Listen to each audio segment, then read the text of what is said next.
ആർക്കായിരിക്കും ആ സ്വർഗം വിധിച്ചിരിക്കുന്നത്? ആർക്കായാലും എന്താ, അയാളുടെ സമയം തെളിഞ്ഞു എന്ന് വിചാരിച്ചാൽ മതി. ഒരു ഉണക്ക തേയില ഫാക്ടറിയുടെ റിസീവറായിട്ടിരുന്ന അഡ്വക്കേറ്റ് ഇട്ടിച്ചനെ 1.5 വർഷം കൊണ്ട് ഉണ്ടാക്കിയത് 2 മണിമാളികയാ.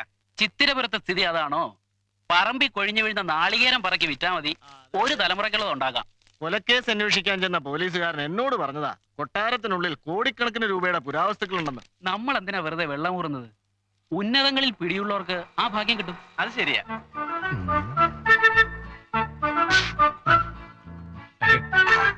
അനന്തപത്മനാഭൻ എത്തിയല്ലോ. സാർ എന്താ എന്നും കോടതി പിരിയുമ്പോഴത്തേക്ക് വരുന്നത്? കേസുകളൊന്നും ഇല്ല അല്ലേ? അയ്യോ ഇല്ല. നീ ഒരു കാര്യം ചെയ്യ്, നിന്റെ വീട്ടിൽ ചെന്ന് നിന്റെ അമ്മായി അമ്മ അമ്മിക്കല്ലിടിച്ച് കൊല്ല്, എന്നിട്ട് വാ. അപ്പൊ എനിക്കൊരു കേസ് പോവും, നിനക്കൊരു കൊലക്കയറ് പോവും. രാവിലെ കണാകുണ വർത്താനം പറഞ്ഞാണല്ലോ കളിക്കുന്നതാ. എന്താ പ്രശ്നം? ചേട്ടാ, ഇവൻ ചോദിക്കുക ഈ ബാറിലെ ഏറ്റവും നല്ല അഡ്വക്കേറ്റ് ആരാണെന്ന്. ഞാൻ ചേട്ടന്റെ പേര് പറഞ്ഞു. അപ്പൊ ഇവൻ പറയാ പുള്ളിക്ക് കേസൊന്നും വാദിക്കാൻ അറിയില്ല, പുള്ളിയുടെ മോൻ കണ്ടാൽ തന്നെ അറിയില്ല, ഒരു കണാപ്പാണെന്നൊക്കെ. സത്യം അതാണെങ്കിൽ ഇങ്ങനെ പരസ്യമായിട്ട് വിളിച്ചു പറയാൻ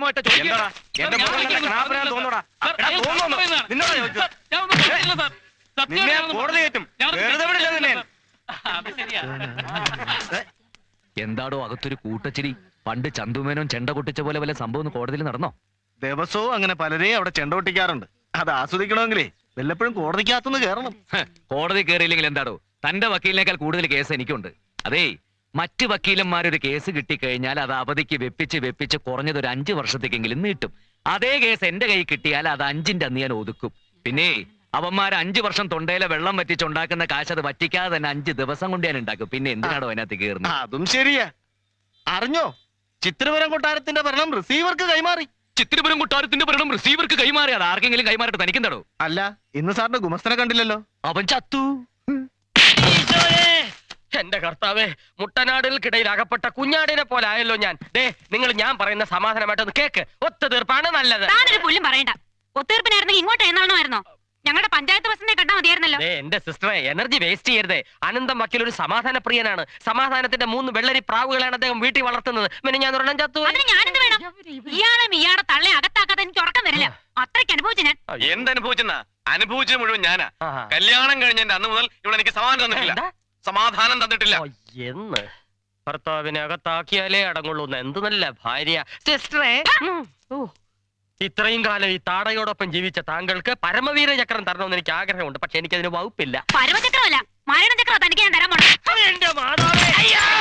എന്താണോ? അനന്തം വരുന്നതിന് മുമ്പ് ഇവരുടെ പ്രശ്നം ഒത്തുതീർപ്പാക്കാൻ ഞാൻ ശ്രമിച്ചതാ. ഇവരെന്നെ ഇപ്പൊ തീർത്താന്. അനന്തനല്ല, ഐക്യരാഷ്ട്ര സംഘടന വിചാരിച്ചാലും ഇവരുടെ പ്രശ്നം തീരില്ല. ഇന്ത്യയും പാകിസ്ഥാനും പോലെ ഒന്ന് നിർത്തുമ്പോ മറ്റേ തുടങ്ങും. എന്ത് വെടിയല്ല, തനിക്ക് അടിയ തരേണ്ടത്. ഉർമീസേ, താൻ വക്കീലല്ല, എന്റെ വെറും ഗുമസ്തനാ. അയ്യോ സോറി സർ. ഇതെന്താ കാളച്ചന്തയെന്ന് വിചാരിച്ചോ? പ്രശ്നങ്ങൾ പരിഹരിക്കാൻ വേണ്ടിയിട്ടാണ് ഒത്തുതീർപ്പിനെ വിളിപ്പിച്ചത്. എനിക്ക് കോടതിയിൽ നിന്ന് തന്നെ വിധി കിട്ടണം. അതിനൊരു 9 വർഷമെങ്കിലും കാത്തിരിക്കേണ്ടി വരും. 9 വർഷം? കോടതിക്ക് നിങ്ങളുടെ മാത്രമല്ല, വേറെ ഉണ്ട് ഒരുപാട് കേസുകൾ. പ്രതിഭാഗം വക്കീൽ ഹാജരാകുമ്പോ വാദിഭാഗം വക്കീൽ അവധിക്ക് അപേക്ഷിക്കും. അങ്ങനെ നിങ്ങളുടെ കേസ് നീട്ടിവെച്ച് നിങ്ങൾക്ക് അനുകൂലമായൊരു വിധി കിട്ടാൻ ഏകദേശം ഒരു 9 വർഷമെങ്കിലും കാത്തിരിക്കേണ്ടി വരും. ഇതിനുള്ളിൽ എത്ര പ്രാവശ്യം നിങ്ങൾ കോടതി കയറി ഇറങ്ങണം? ഇനി നിങ്ങൾ തന്നെ തീരുമാനിക്കുക. ഒത്തൊരുമിച്ച് ജീവിക്കണോ അല്ല അടിച്ച് പിരിയണോ എന്നല്ലേ ഉറൂ.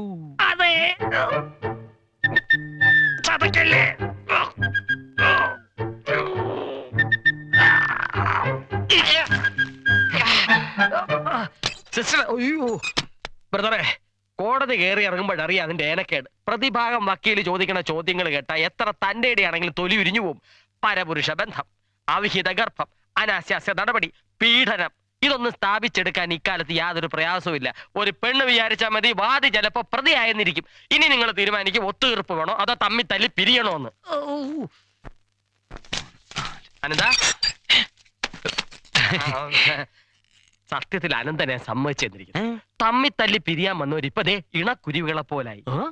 അനന്തന്റെ ഗുമസ്തനാകാൻ ഭാഗ്യം കിട്ടിയതിൽ എനിക്ക് അപമാനമുണ്ട്, അല്ല അഭിമാനമുണ്ട്. ഇണക്കുരുവികൾ പറന്നു പോകുന്നതിന് മുമ്പ് അണ്ണൻ പോയി വേഗം ഫീസ് കളക്ട് ചെയ്യേ. തന്നോടാ.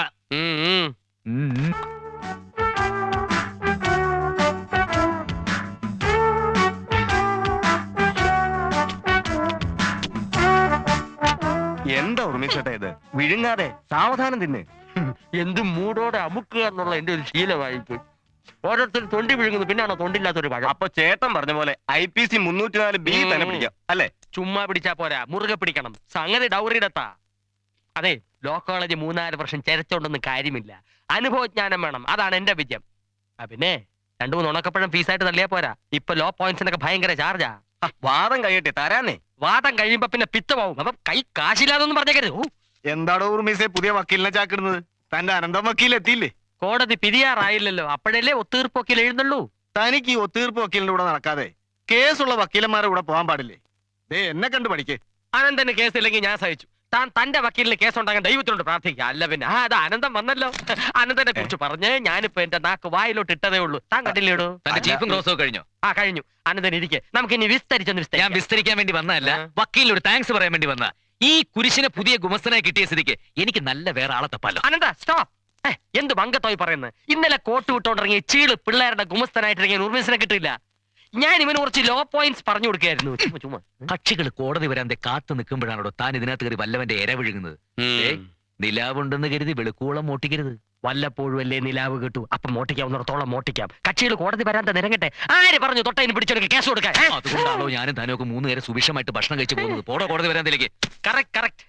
അതെ, 2-3 ലോ പോയിന്റ്സ് കൂടെ പറഞ്ഞു തരാനുണ്ട്. അത് ഞാൻ വന്നിട്ട് പറഞ്ഞുതരാം. അതിന് മുമ്പ് ഊൺ ഓർഡർ ചെയ്ത് നോക്കി. കൂടെ കരിമീൻ മപ്പാസ് വിത്ത് ലെസ് ഗ്രേവി. ഞാൻ ജഡ്ജിക്ക് കുറച്ച് ലോ പോയിന്റ്സ് പറഞ്ഞു കൊടുത്തിട്ട് വരാം. അതുവരെ ഞാൻ തന്ന പഴുത്തന്റെ തൊഴിലായിക്കൊണ്ടിരിക്കും. ഇയാൾ എന്നെ ഒരു വഴിയാ.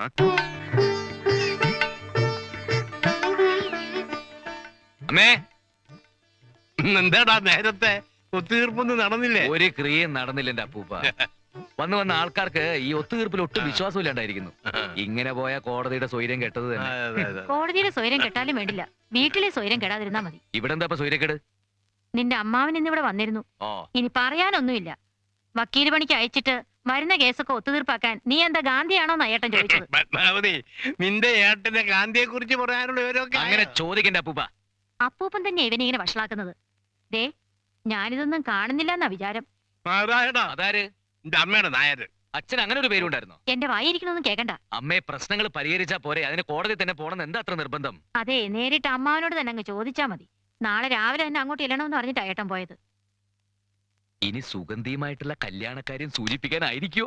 അതൊന്നും എനിക്ക് അറിഞ്ഞൂടാ. ദേ അവൾ അകത്തുണ്ട്, നീ നേരിട്ട് ചെന്ന് ചോദിക്കും. യുവർ ഓണർ, എന്റെ കേസിലെ പ്രതി നിരപരാധിയാണ്. ഒരു മുറച്ചെറുക്കനെ പ്രേമിച്ചു എന്നൊരു തെറ്റ് മാത്രമേ അവൾ ചെയ്തിട്ടുള്ളൂ. ഇത്രയും ശാലീന സുന്ദരിയായ ഒരു പെണ്ണിനെ 4 ആളുടെ മുന്നിൽ വെച്ച് താലി കെട്ടിക്കൊണ്ട് പോകാതെ ഒത്തുതീർപ്പ് കേസുമായി നടക്കുന്ന എന്റെ ഈ പ്രതിക്ക് നിന്നോട് ആര് പറഞ്ഞിട്ട് ഇതെടുത്തരാൻ? ആരെങ്കിലും പറയണോ? ആ, പറയണം. എന്ന് അതൊന്ന് അറിഞ്ഞിട്ട് എന്നെ കാര്യം. ഉവ്വ്. അനന്തേട്ടാ, വിട അനന്തേട്ടാ. അയ്യോ, ആരെങ്കിലും കാണും. കല്യാണം കൂടി കഴിഞ്ഞിട്ടില്ല, അതിന് മുമ്പ്. ദേ പിണ്ടേരിക്കും. അയ്യോ അനന്തേട്ടാ, നോക്കി അപ്പുറത്ത് അപ്പൂപ്പൻ ഇരിക്കുക. അനന്തേട്ടാ, അയ്യോ. അനന്തേട്ടാ, അമ്മായി കേൾക്കുന്നുണ്ടോ? ഈ അനന്തേട്ട എപ്പോഴും ഇങ്ങനെയാ. അമ്മായി, ഞാൻ പോയിട്ട് വരാം. എന്താടാ പെണ്ണ് പറഞ്ഞിട്ട് പോയത്? അന്തേട്ട എപ്പോഴും ഇങ്ങനാന്ന് എനിക്ക് അറിഞ്ഞൂടാ. പെണ്ണുങ്ങളോട് ഇങ്ങനെ ആക്രാന്തവും ആവേശവും അധികം കാണിക്കരുത്. മുൻപരിചയമില്ല അല്ലേ? ഈ ഒരു വിഷയത്തിൽ അങ്ങയുടെ അത്രയും മുൻപരിചയമുള്ള ആരെങ്കിലും ഇന്ന് ഇന്ത്യയിൽ ജീവിച്ചിരിപ്പുണ്ടോ സ്വാമിയേ?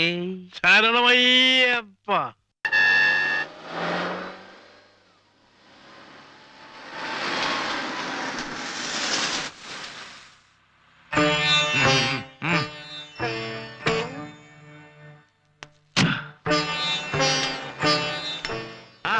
എല്ലാരും ഉണ്ടല്ലോ. എന്താ പ്രശ്നം? എന്താ കാര്യം? പിന്നെ തന്റെ മോന്റെ പ്രശ്നം ഞാൻ മന്ത്രിയോട് സംസാരിച്ചിട്ടുണ്ട്. എല്ലാം ശരിയാകും. വലിയ ഉപകാരം സർ. ഉപകാരമൊക്കെ അവിടെ നിൽക്കട്ടെ. അവനോട് മര്യാദയ്ക്ക് നടക്കാൻ പറയണം. 5-6 മന്ത്രിമാര് കയ്യിലുണ്ട് എന്ന് വെച്ച് ഓടി ഓടി അങ്ങോട്ടില്ല. ഞാൻ MLA ഒന്നുമല്ല, ഒരു പാർട്ടിയിലേക്ക് മെമ്പർഷിപ്പും ഇല്ല. പിന്നെ എവൻ വന്ന് ചോദിച്ചാലും ഞാൻ വാരിക്കൊരു സംഭാവന കൊടുക്കും. അതിന് ഗുണം കൊണ്ടൊന്ന് കൂട്ടിക്കോ. എന്നും പറഞ്ഞുകൊണ്ട് പ്രൊമോഷൻ മേടിച്ചു കൊടുക്കുക, സ്ഥലമാറ്റം പരിപാലിക്കുക, ഇതിലൊന്നും എന്നെ കിട്ടത്തില്ല. പൊതുജനങ്ങളെ സേവിച്ചോളാമെന്ന് ഞാൻ ആർക്കും വാക്കും കൊടുത്തിട്ടില്ല. എന്റെ ദൈവത്തിന് ഇല്ല കുറുപ്പ് സാറേ, ഇനി അങ്ങനെ ഒന്നും ഉണ്ടാകത്തില്ല. ഉണ്ടാകാതിരുന്നാ അവന് കൊള്ളാം. താൻ പോയേ. എന്നാ ഞാൻ പോയിക്കോട്ടെ.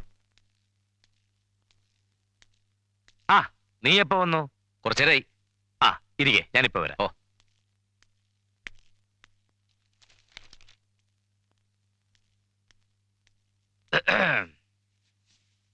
അനന്തം വന്നിട്ട് കണ്ടില്ലേ? എന്തിനാ വിളിപ്പിച്ചെന്ന് അവൻ എന്നോട് ചോദിച്ചു. അവന്റെ ഫോട്ടോ എടുക്കാൻ, ഫ്രൈജിൽ വെച്ച് പൂജിക്കാൻ. എന്തേ പോയി കുടിക്കെടുത്തോളൂ വാരി. അവിടെ ഒരു ശൃംഗാരം. അനഞ്ചം മഞ്ഞത് കണ്ടില്ലേ?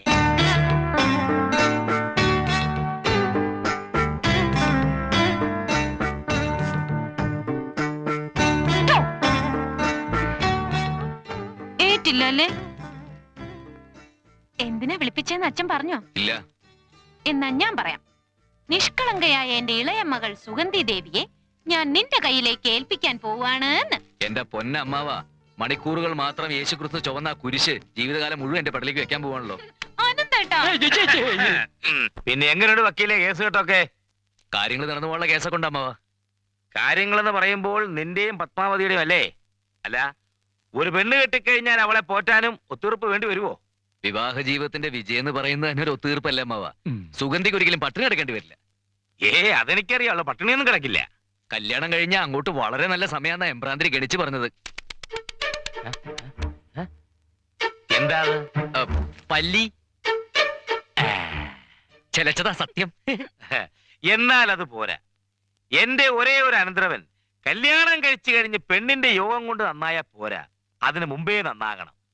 നിന്റെ കല്യാണവും സദ്യയും ഒക്കെ ഈ നാരായണക്കുറിപ്പിന്റെ അന്തസ്സിനൊത്ത് ആർഭാടമായിട്ട് തന്നെ നടക്കണം. അതേക്കുറിച്ച് സംസാരിക്കാനാണ് നിന്നെ ഞാനിപ്പോ വിളിപ്പിച്ചത്. സുഗന്ധി എല്ലാ കാര്യങ്ങളും പറഞ്ഞു. അമ്മാവന് നിർബന്ധമാണെങ്കിൽ ഞങ്ങളുടെ കല്യാണം എത്രയും പെട്ടെന്ന് നടത്താം. ഓ, കല്യാണം. ആ, വലിയവര് സംസാരിക്കുന്നിടത്ത് കൊച്ചുപിള്ളേരെ നിൽക്കാൻ പാടില്ല. ഓ, നിന്നോടല്ല, ഇവളോട്. കൊച്ചകത്ത് പോ. നീ ഇങ്ങ് വാ. ചിത്രപുരം കൊട്ടാരം റിസീവർ ഭരിക്കാൻ പോകുന്നു. അറിഞ്ഞു. കോടതിയിൽ അതിനെപ്പറ്റി ചൂടുപിടിച്ച ചർച്ചയും നടന്നു. അഡ്വക്കേറ്റ് ശങ്കരനാരായണൻ ആയിരിക്കും റിസീവർ എന്നൊരു സംസാരമുണ്ട്. എന്നാൽ ശങ്കരനാരായണനല്ല, അനന്തപത്മനാഭൻ വക്കീലാണ് ചിത്രപുരം കൊട്ടാരത്തിന്റെ റിസീവർ. അതാര്? വന്ന് വന്ന് നിന്റെ പേര് കൂടി നീ മറന്നു പോയോടാ കഴുതേ.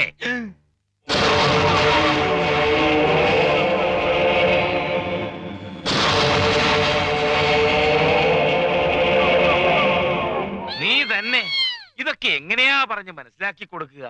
റിസീവർ ഭരണം കയ്യിലോട്ട് കിട്ടി,